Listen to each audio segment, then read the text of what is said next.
नमस्कार. आज आपण बघणार आहोत शेवयाचा उपमा. तेल तापाय ठेवले, जिरं, मोहरी, कढीपत्ता, बारीक चिरलेला कांदा,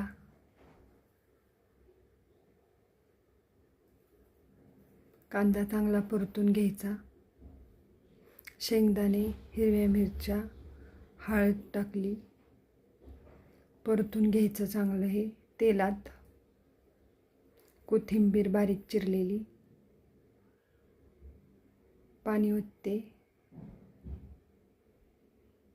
मीठ टाकलं, उकळी आली की शेवया टाकायच्या त्याच्यामध्ये.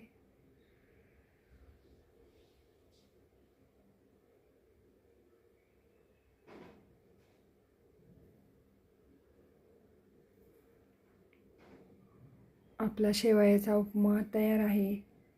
नक्की करून बघा. लाईक करा, शेअर करा, कमेंटमध्ये नक्की सांगा शेवयाचा उपमा